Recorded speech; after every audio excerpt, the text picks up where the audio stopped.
Hello and welcome back to another installment of the Game Time Decision Podcast presented by Guy Boston Sports. I am here today for a special edition of the podcast in wake of the breaking news of the Boston Celtics trading for Kyrie Irving. And we have Jack Ramsey on. Jack, say hello to everyone and tell them what you're all about. Hey guys, what's up? I'm Jack. I'm from Orlando, Florida, and it may seem a little odd to be from Florida and be a Celtics fan, but I'm all for green, so here's to Banner 18. Absolutely. So what do you think of the trade? Just give us your thoughts. What do you think? I think it's still too early to tell.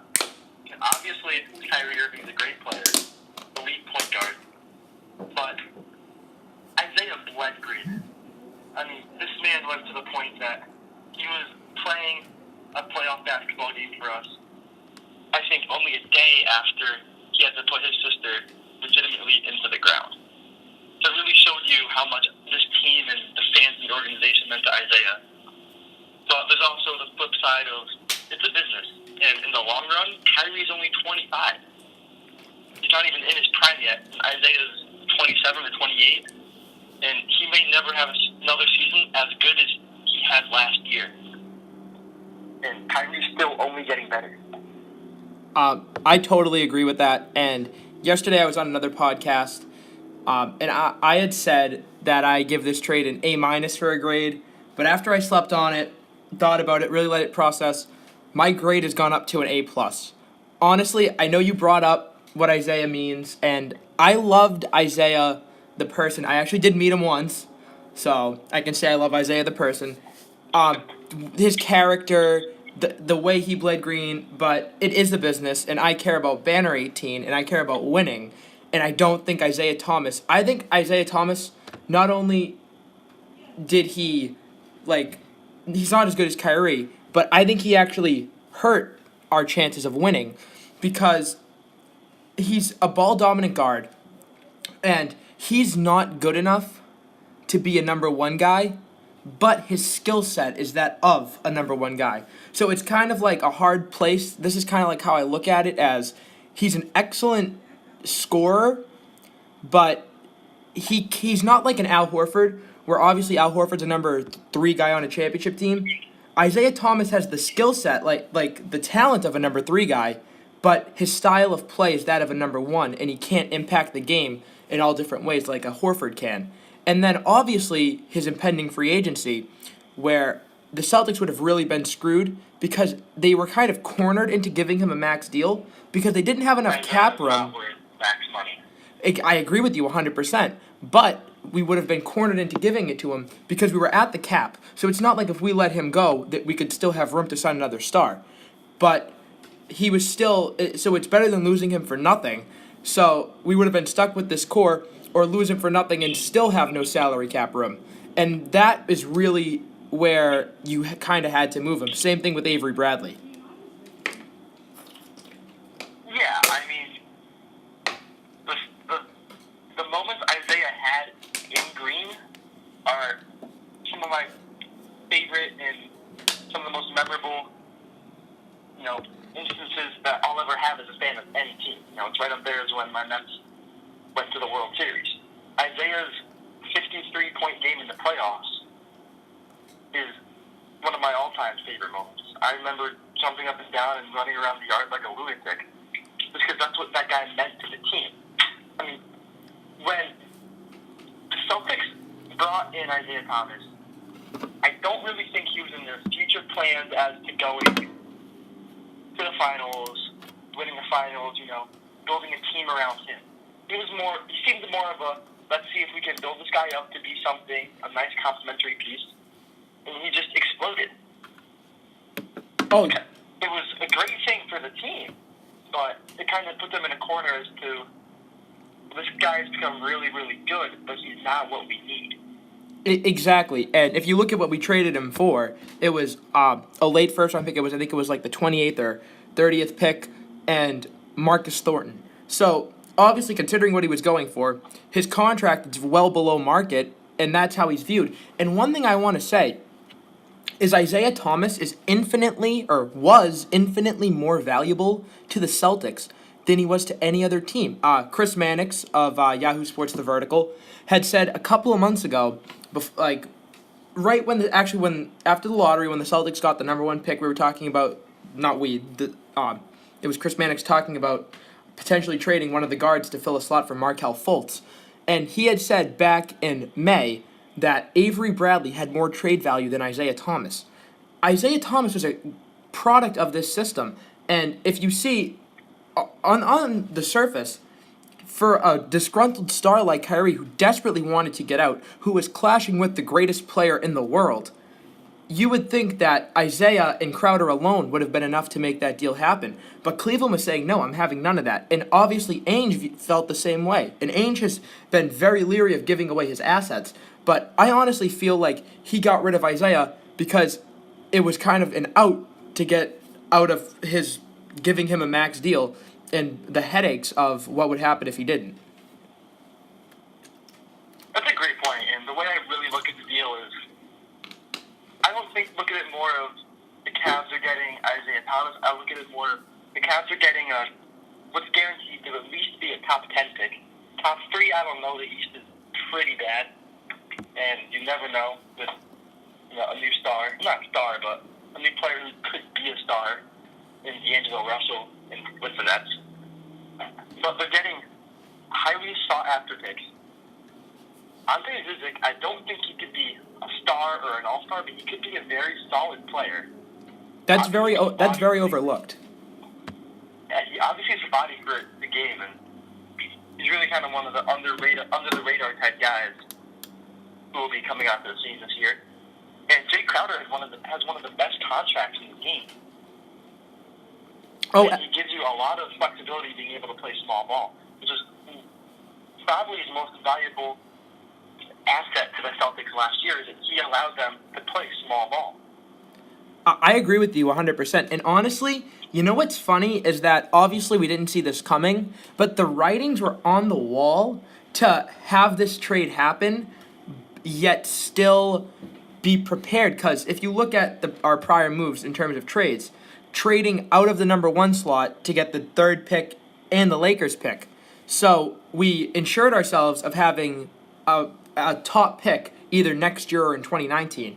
And we also traded for Marcus Morris, who is pretty much a carbon copy of Jay Crowder. He has 1 less year of term on his deal, but he's actually making less money. So Marcus Morris, the same player as Jay Crowder pretty much, is making $5 million per year over the next 2 seasons, opposed to Crowder making $7 million over the next 3. Pretty equal value for guys who are underpaid, and they pretty much do the same thing. They're both the same. Morris is a little bigger, but they both have a similar style of play. Shoot threes, can be a small ball 4, very good defensively. So, in a way, we kind of helped ourselves get ready for a potential move like this if we were planning to move on from a Crowder and losing a top pick while still ensuring our future that we have another one. So that was really big. And honestly, the Brooklyn pick stings. And I consider myself, I'm not going to call myself a hater, but I've been the biggest realist on Isaiah Thomas, calling him what he is. And the more I think about it, and last year we obviously got wrapped up in his late game heroics, the king of the fourth, everything he did. But in reality, outside of the Celtics system, and I would see across the NBA, he's viewed more in the caliber and the range of a Goran Dragic than he is with a Kyrie Irving. And that's and he was able to put up these great numbers in our system. But if you look at how he's probably viewed across the league, he and Goran Dragic are viewed much more similarly than Kyrie, even though Celtics fans, you'll see on Twitter, just saying he's better than Kyrie, which is asinine. So yeah, the debate of who's better, Kyrie or Isaiah, to me it's a no-brainer. It's Kyrie. I mean, you look at, for starters, he's the best handles in the game. And it's hard to really find someone who comes close. Steph's handles are pretty good, but it's hard to find better handles than Kyrie Irving. And if you try to find someone who does, you can put up an argument for it, but there's always going to be a much better counter-argument to Kyrie. And it's just, your point to Isaiah being a system player, you see that happen all the time in sports. There's always going to be, every team has has a different approach to the way they play their game in every sporting league. And there's always going to be someone who fits in perfectly to that system. Oh. And I don't really. Isaiah was option 1, 2, and 3 last year. He'll be option 3. LeBron will be option 1 and 2 next year in Cleveland. There's no doubt about that. He always has that. Even with Kyrie, LeBron was still option 1 and 2. Isaiah, I don't know how he'll adapt to being second fiddle. He really grew into being the number 1 guy. I think if you found him a role where he can be the guy, he'd do fine. But you're putting him with the best player on the planet, and the man's in discussions for arguably being the best player of all time. There's no chance he'll be the number 1 on that team, and I don't know if he can play that way. And he's a ball-dominant guard. Exactly, and that's my point. I'm not saying Isaiah Thomas isn't a good player. He's a very good player. But if I put him in the top 30 players in the league, top 35, I think he's overrated. Some people are saying he's top 10. But you battle over semantics. Most reasonable minds will put him in the top between 20 and 35. I'm on the low end. But either way, you can't have the guy who's the 30th best player in the league be your number 1 guy. It's hard having a guy like Russell Westbrook running the show alone. Never mind having a guy who's much less athletic, 6 to 7 inches shorter, and a liability on defense. And one other thing that a lot of people are bringing up, and it's so true, and I think it's one of the major reasons we made this trade, is the timeline. Because you look at it, we bring in Gordon Hayward, we have our roster set, and if we go and eventually max out Isaiah Thomas, which we were down the road of doing, because we had literally no other options other than trade him or max him, and it would have just been the Bridge Celtics. I don't know if you're familiar with the Felger and Mavs program. It's very popular in Massachusetts. You ever hear about it? Yeah, I had CSN New England, Connecticut. I turn them on every now and then. Well, Jim... Funny guys. Great show. Yeah, Jim Murray. He's the headlines guy. He's from my area, but he called this team the Bridge Celtics, the Bridgies. Entertaining team, taking advantage of a very weak conference with solid players who can make it to the conference finals and just wait for the young kids to grow up. Well, now... Exactly. If there was a team full of guys who should be number 2s and nothing more. But now, we've literally bridged the gap of being able to compete now and have the same guys compete for titles. Because if you look at the timeline of, let's just say we kept the pick, and for the next 3 years, Hayward, out of Isaiah, Horford, and Hayward would be the only guy who would be competing for titles if Jaylen Brown, Jason Tatum, let's just say next year we get Michael Porter Jr., DeAndre Ayton, or a combination of Luka Doncic, however you say his name, whatever those top 5 guys are next year. Let's say the lottery works out great. We get 2 top 5 picks. Al Horford at 31, under contract till 34. Isaiah Thomas under contract till 34. Those guys won't be part of Banner 18 if we went that route. Well, now Horford is going to be able to slide into that third star role, and he's the type of player who will age gracefully for a big man in today's NBA because he's a passer, he can shoot, and he doesn't rely on athleticism as much as savvy and smarts and knowing what to do with the ball. So I really think this allows us to be contenders now and for the future with the same core. That's a great point about Horford. He's going to age very well, and eventually he'll start to, even if you noticed last year, he starts to profile more as a power forward as he gets older. And by having that Lakers pick, if it's between 2 and 5 next year, which there's a good chance it will, because they'll get the crap beaten out of them in the West. But if you'll have that pick, you'll have your 3rd straight top 5 pick. Let's say you get DeAndre Ayton. You now have Ayton at center, Horford at power forward, Tatum at small forward or Hayward, then Tatum or Hayward at shooting guard because Brad Stevens does not believe in positions, and you have Irving at point guard, who I read the other day that Andrew Kaufman reported after the trade became official that Danny Ainge went into the phone calls with the league offices to finalize the trade. He went into those calls under the impression after his call with Kyrie that he would sign back on. He would stay for the long haul for banner 18, banner 19, banner 20, so on and so forth. The Celtics have themselves in an amazing position where they can win 40-plus games for 3 straight years and have a top 5 pick each of those 3 years. Oh, what Danny Ainge has done is really just remarkable, and it's one of the best GM jobs in recent memory. That trade is, all the fallouts from that trade are done now. He basically gave up Jason Terry, the aging Kevin Garnett, and the aging Paul Pierce for Jason Tatum, Jaylen Brown, who eventually got you Kyrie Irving. and you still have the Lakers pick coming up, which is a remnant of that Brooklyn deal. And honestly, I don't know about you. I'm not a college basketball fan, but recently I've been following the top prospects more. And every year you hear, this draft is going to be the best. This draft, oh my God, these kids, this is 2003 all over again. I'm sorry, but you go down the list, Michael Porter Jr., Marvin Bagley, Mo Bamba, DeAndre Ayton, Luka Doncic, whoever they are, they haven't played against elite competition. They've either played in Europe or in high school, and they've obviously dominated because if you're a 6'10", 6'11" high schooler, you're gonna dominate no matter what. And then the NCAA season rolls around, the tournament comes around, these kids get exposed, and then only the top pick is really valuable. And I found myself being disappointed every single draft. In 2016, I'll be the first one to admit it. I hated the Jaylen Brown pick. I'm starting to come around. So did I. I'm still not completely sold on him, but a little bit more than I was. Convinced Chris Dunn was the guy. I was convinced he will take over after Isaiah leaves. We'll get Hayward next summer. You got Horford. There was your big 3: Chris Dunn, Gordon Hayward, Al Horford. Yeah. I'm starting to come around to the take too. Brown had a great stretch last year, in which he was playing at a very high level, and I believe he had a buzzer beater or a late clutch 3-pointer from the corner against Chicago too. Oh, he did. And he really started to show that he's fit into the Celtics' whole mantra of a locker room full of blue chippers. Yeah, but even Which that. is something we could also talk about later because that has definitely changed.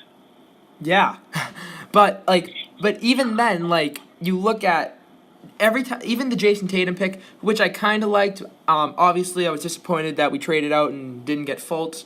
Now it looks like a good move, but even then, you don't know what these kids are going to be. So it's not like you're trading this pick for a 30-year-old. You're trading it for a 25-year-old. So it's really. That's the biggest thing about you were talking earlier about how these kids have a lack of competition in high school and they get exposed. That was my biggest thing about Fultz. And my biggest thing about Ben Simmons the year before is, did these kids play well? Yeah, but they weren't playing on great teams. Most of their teams totally loved on the tournament. Like, you look at guys like Tatum and Lonzo Ball and Malik Monk. They played well against bad talent. They played well against good talent, and they played well in the tournament. And they're able to translate it into the summer league. Obviously, it does not mean much, but you're able to tell more about the kids when you see the competition they played against when it's in something like the tournament. Yeah. Oh. Like, you can talk all you want about. I think that fact that Fultz averaged 26 points a game, but his team was, I think, won 5, 6, 7 games. Yeah, they were. I think it was 9 and 23 or 9 and 26. I don't know. Something atrocious. And Yeah.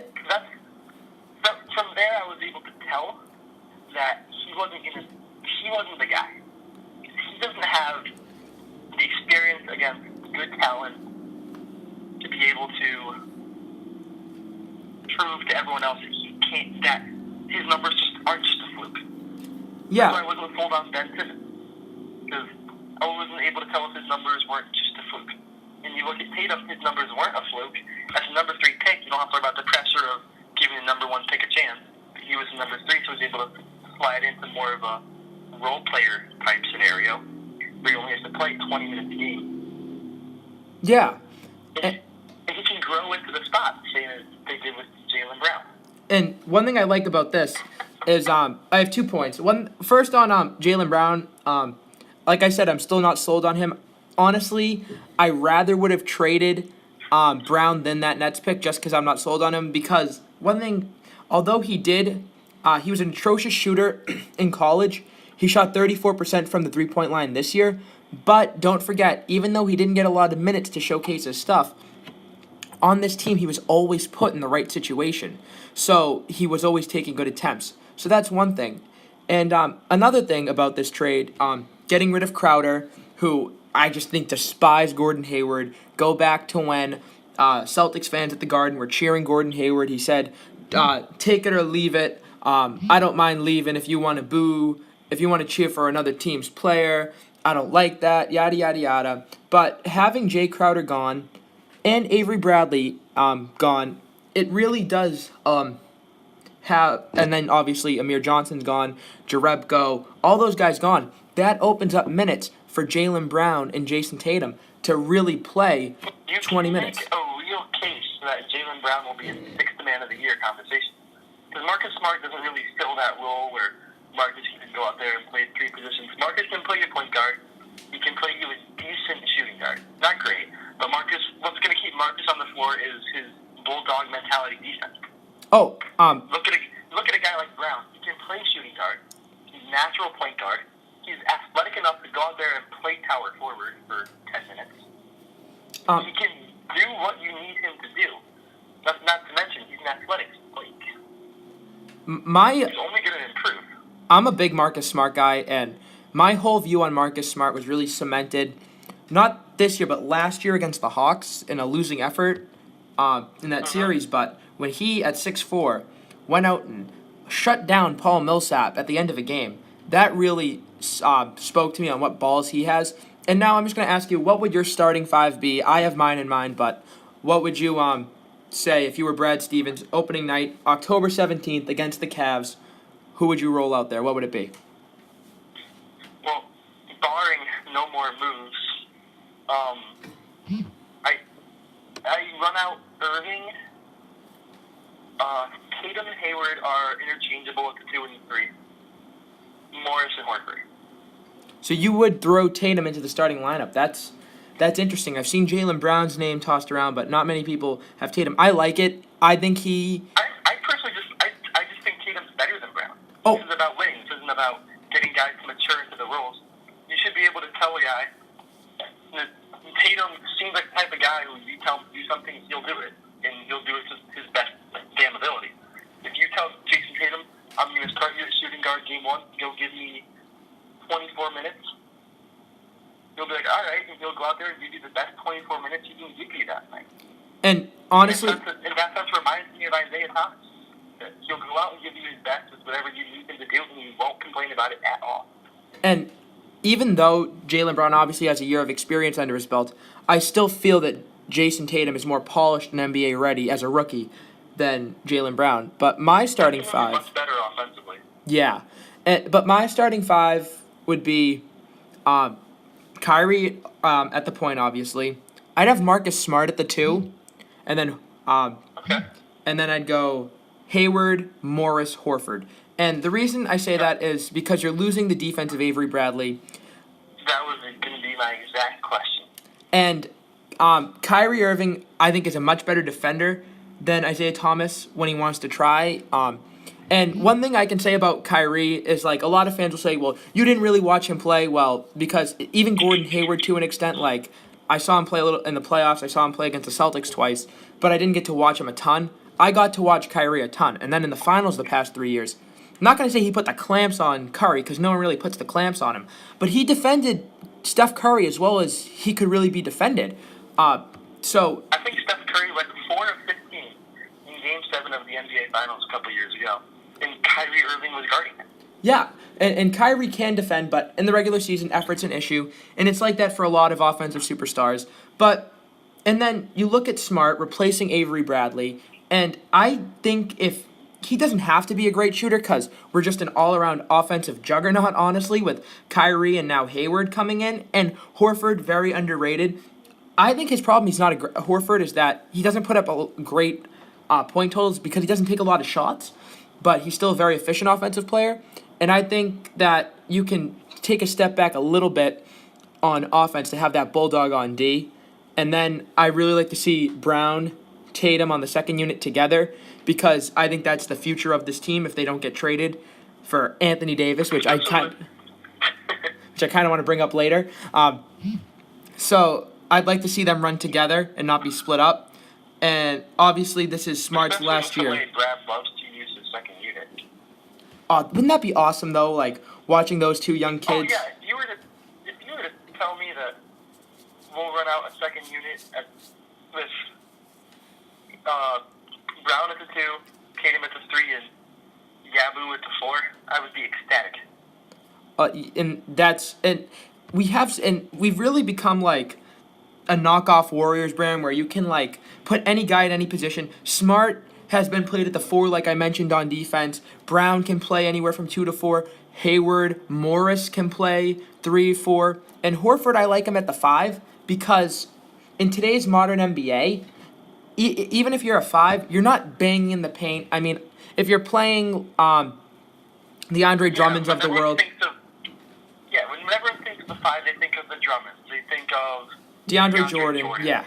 They just, like Nerlens Noel. They think of the 7-2 guys who are going to go out there and score you 12 points off of 10 off of putback, and they'll get you 15 rebounds. That just isn't what the 5 is anymore.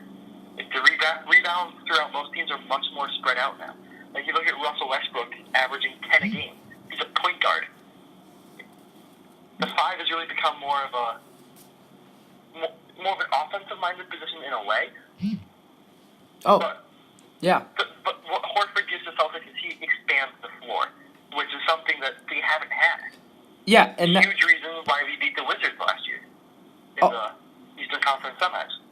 Honestly, I'm gonna go as far. I believe that Al Horford was our best player in the playoffs last year.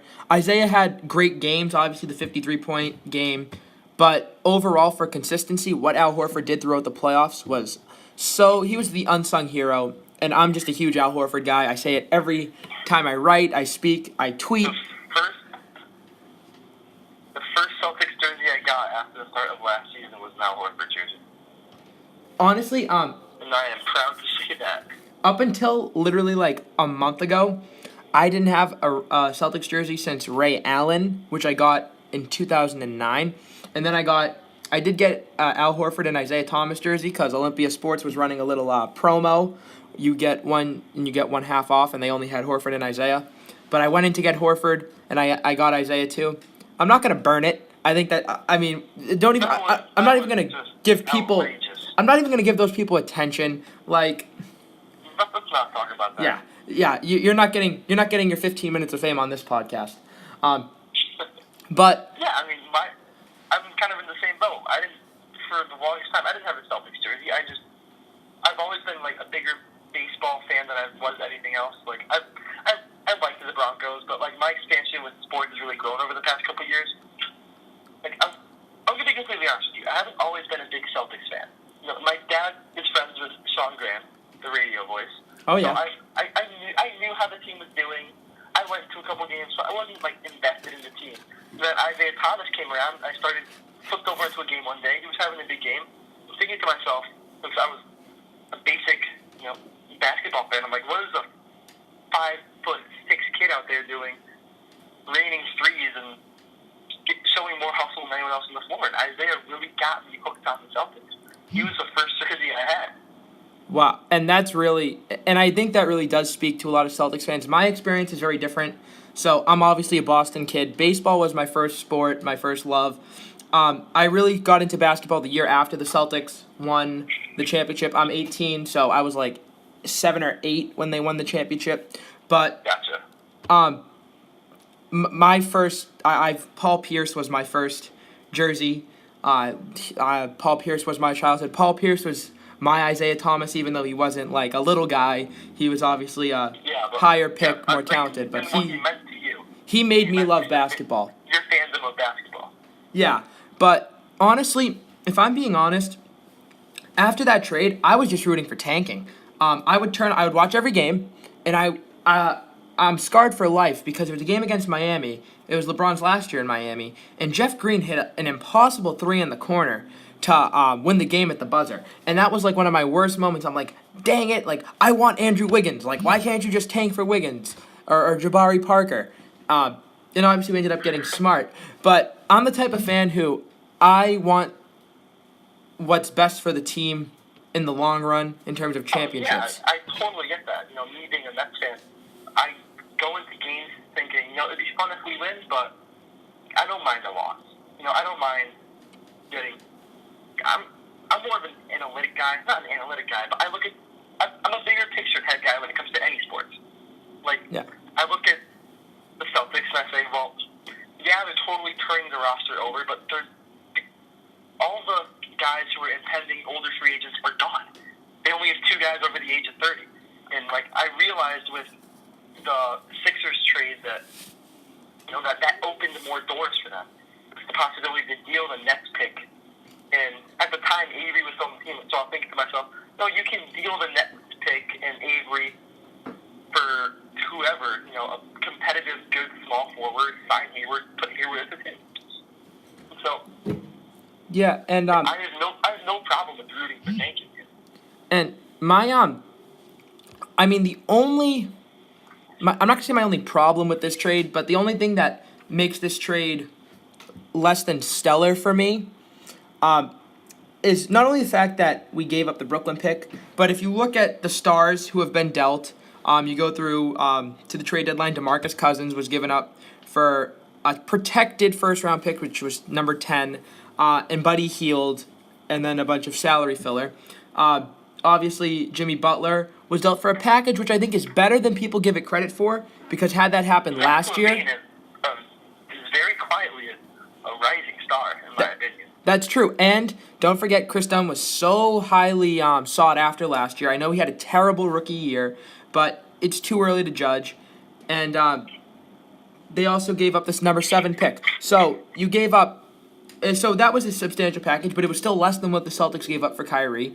Obviously, Paul George was dealt for a bag of chips, and I know he had 1 year left on his deal, and he wants to go to the Lakers, so that was kind of a deterrent. And then Chris Paul was dealt, but he kind of forced his hand. But considering that all the stars who have been dealt were dealt at considerably less than market value, the fact that the Celtics... Yeah, but the only reasonable return I've seen for a good to very good player was D'Angelo Russell for Brooks Lopez.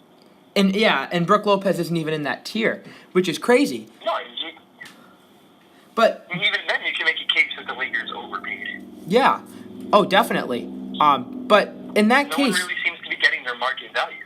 But the fact that the Celtics did pay market value in Isaiah Thomas, who I think is overrated, but still second-team All-NBA, and perfect for what the Cavs need, because they still want to win now, because they still have LeBron James at the tail end of his prime with Kevin Love. So they still want to compete, and Isaiah allows them to do that, and Crowder as well on a great contract, and that Nets pick. So why do you think... I'm just asking you, why do you think Ainge decided to pull out all the stops for Kyrie when he could have gotten Jimmy Butler, Paul George, DeMarcus Cousins for at least a little bit less? At the beginning of the offseason, I was reading all the reports of, the Celtics are going to trade for so-and-so. They have all the assets in the world. They're going to take Markelle Fultz and then trade Markelle Fultz. I had in mind 3 guys that I had no problem with Danny Ainge unloading all the assets for. Paul George, Kristaps Porzingis, and Kyrie Irving. Kyrie obviously came into mind more as trade rumors started, but still, he's 25 on a good contract and one of the top point guards in the league. It's rare that you find guys on the market that are young, controllable, and, in a word, amazing. If they had given up this exact same package for Kristaps Porzingis, I would have had no problem with it. I have no problem with the Irving trade. You can make a case for about 5 teams in the East being worse than the Nets. Yes, and that's a point I wanted to bring up. And the Nets system, they have a great coach. They have a great GM. They obviously got dealt a terrible hand with what Billy King and Mikhail Prokhorov gave them. But they actually led the league in terms of wide open 3 attempts. They just had no shooters.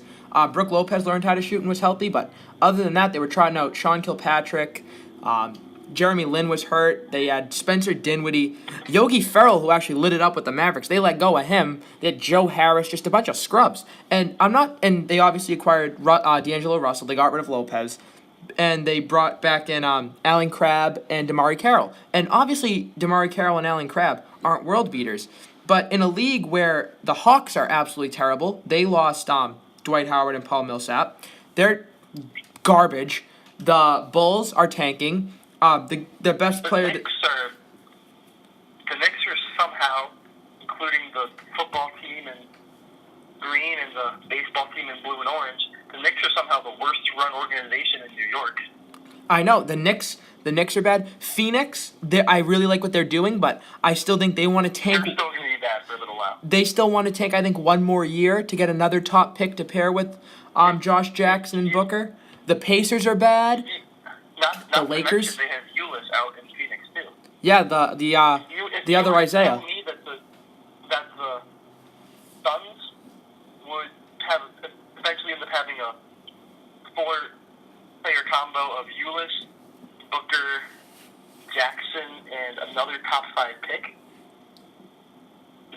They're a prime example of tanking done right.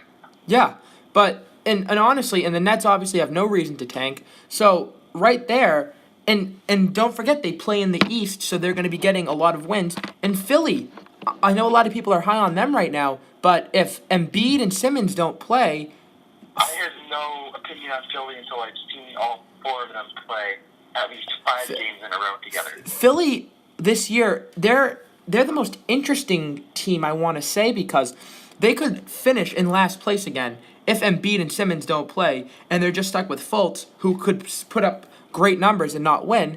Or, in the terrible East, they could be the 4 or 5 seed. So, but there's no guarantee that they're going to be better than the Nets. So, even if the Nets have the 7th worst record,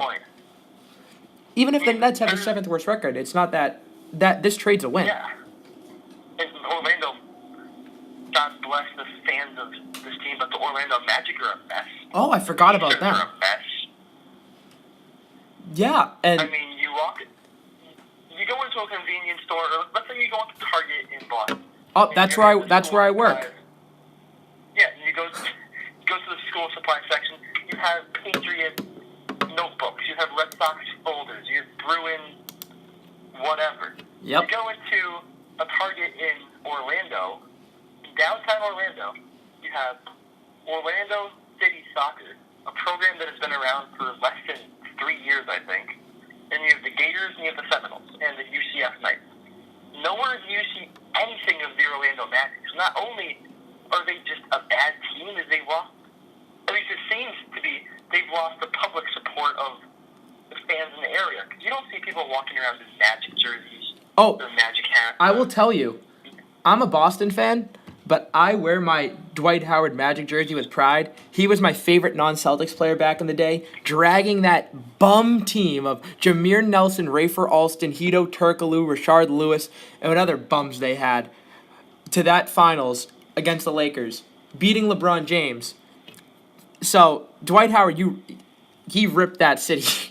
he ripped that city's heart out. God bless Dwight Howard for being able to carry a team of him and a bag of potato chips, 12 other bags of potato chips. But there's many teams in the East that'll all be fighting for that last spot. Don't get me wrong, they're all thinking. I personally think the new Nets ownership, and not ownership, but the new higher up, the new brass, I think they've done a great job so far. The fact that they were still able to secure them. So they had, if I remember correctly, they had the 28th or 29th pick in the draft last year. So yeah, they had like 2 picks. Even with the terrible trade, they still got themselves a first-round pick. Oh yeah, yeah, they are eating a lot of contracts and they're trading young players. To do it. Yeah, and if you have to eat the contracts to get the picks and get the youth, do it. And I think they're done with the whole net picks thing. I think the new higher ups who didn't know what they were really getting themselves into, but they know now, and they're done with being the Brooklyn Celtics pick. And they're now the Brooklyn Cavaliers pick. I read something very interesting and very smart.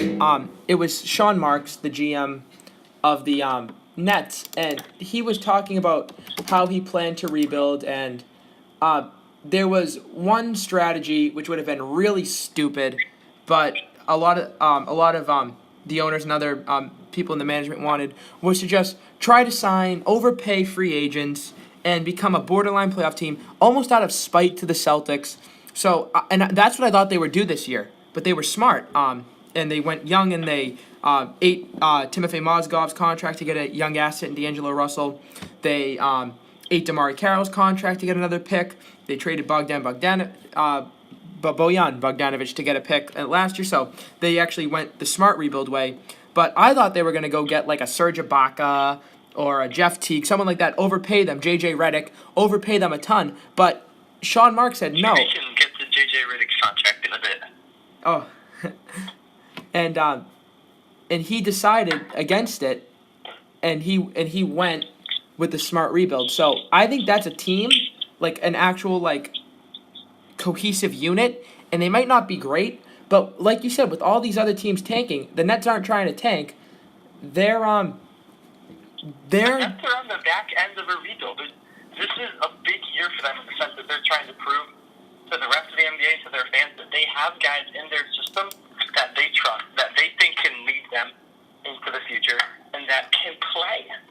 If you show Nets fans that D'Angelo Russell can ball, that Jeremy Lin can still be good, that Alan Krabby won't be half bad, and that you have other young assets, there's no reason to not be hopeful.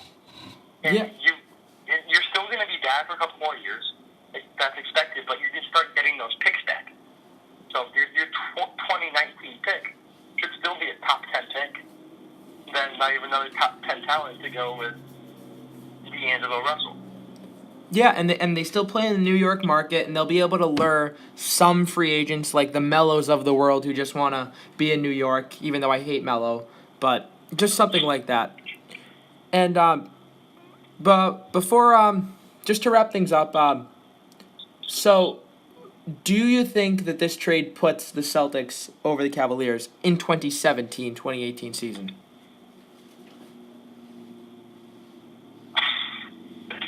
It's a tough question. It's hard to give a definitive answer because, again, it all comes down to the hip of Isaiah Thomas. If Isaiah Thomas is totally healthy, and granted, he will not have as good of a year next year as he had last year. But if he goes out there, averages 23, 24 points a game, something like that, to go along with LeBron James, Kevin Love, Iman Shumpert, J.R. Smith, Kyle Korver.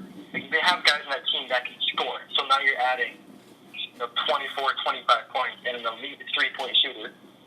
And don't get me wrong, Kyrie Irving is a great fourth-quarter player, but they call Isaiah the king of the fourth for a reason.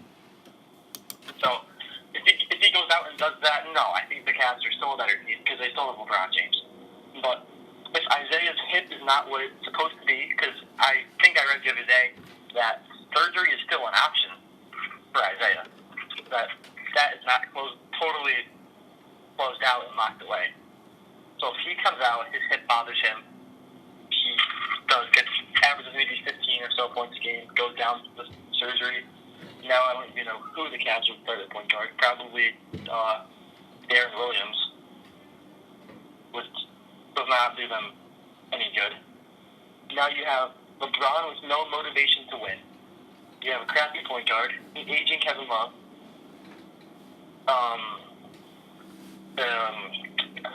it's just an aging team.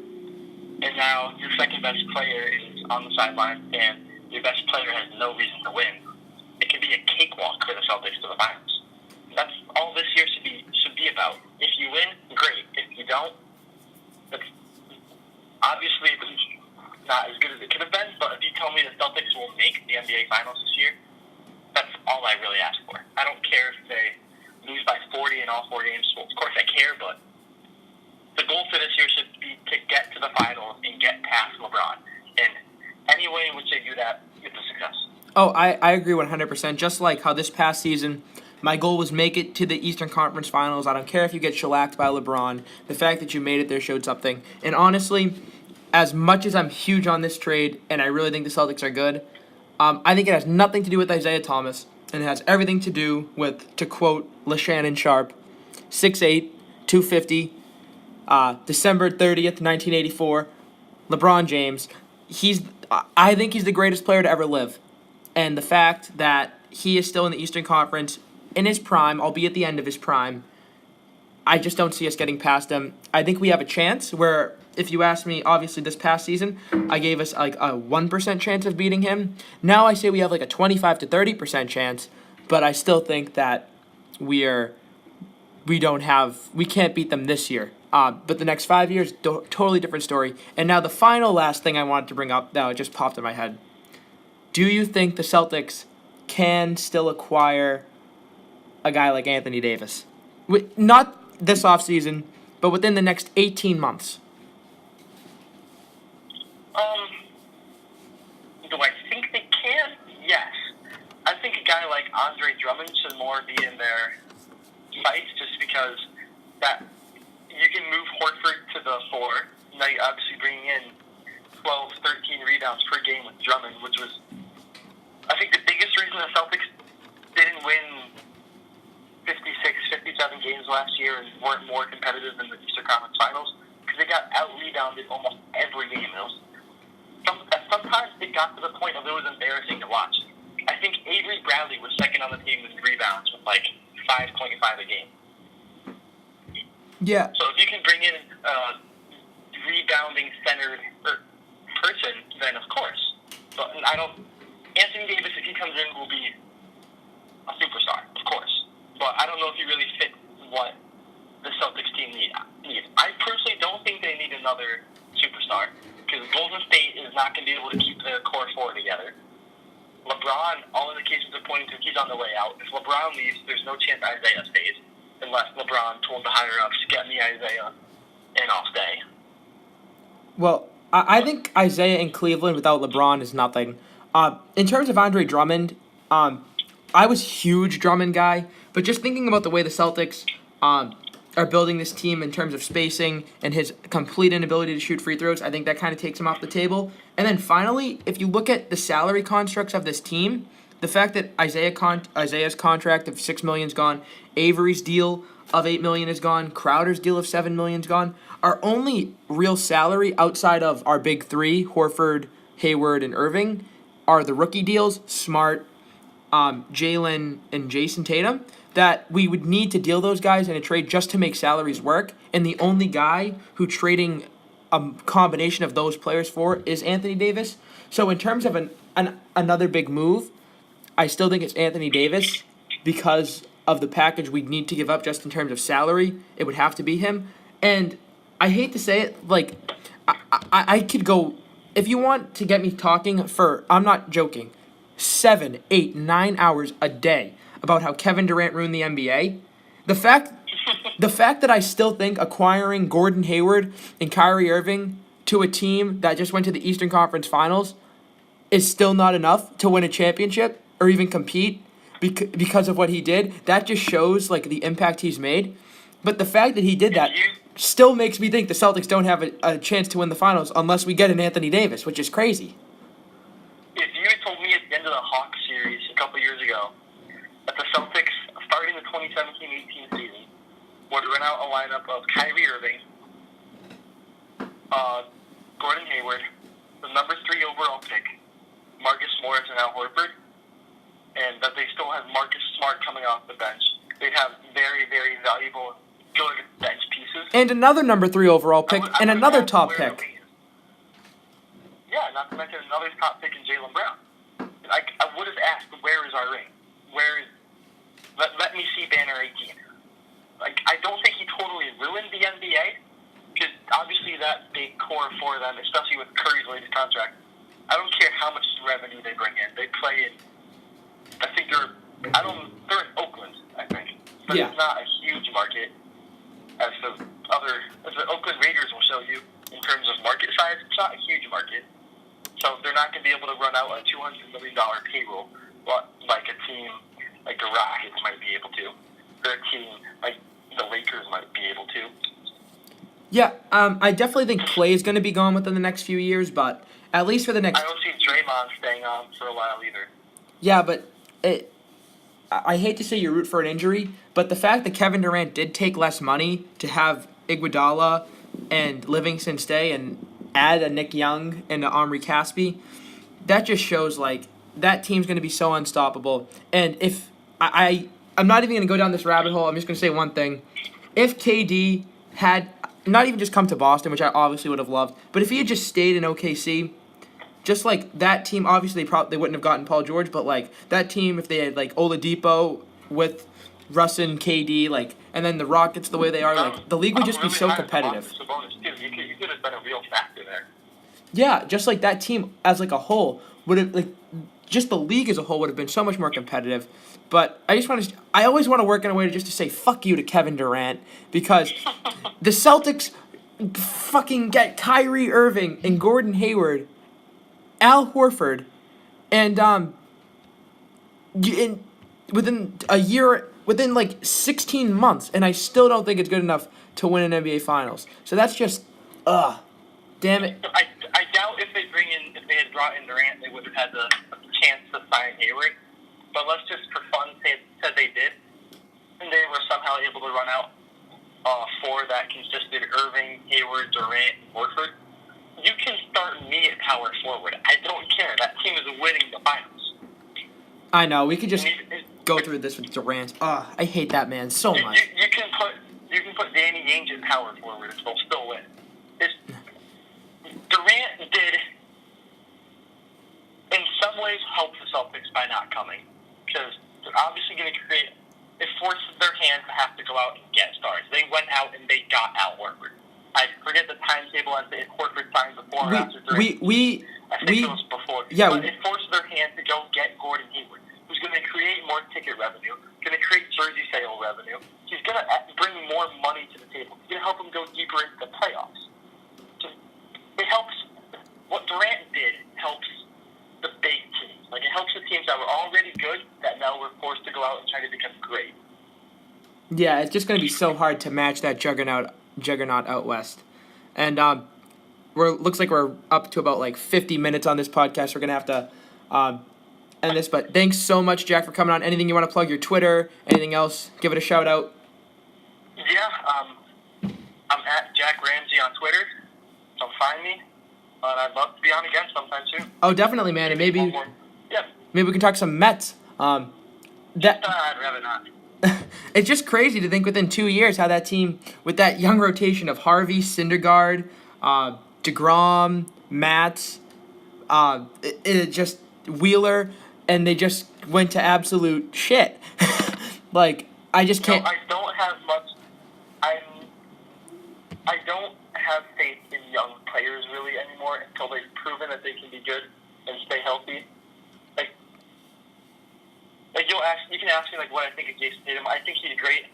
I think he can be a superstar. But if you're gonna ask me if I'm sold on Jason Tatum being the future, show me 2 really good years in a row. Because Matt Hardy went out and broke my heart. No. Steven Matz has been on the DL more than he's pitched games. Zach Wheeler is total shit. Jacob DeGrom's been the only consistent one. Syndergaard's hurt. I enjoy being a Celtics fan in the moments when the Mets are 17 games under 500. Yeah. Well, that's our Mets moment of the podcast. Again, thanks, Jack, for coming on. Always good to have some feedback from other members across Celtics Nation. Follow him on Twitter, and thanks for coming on. Definitely. Have a good one. And that's it for the podcast.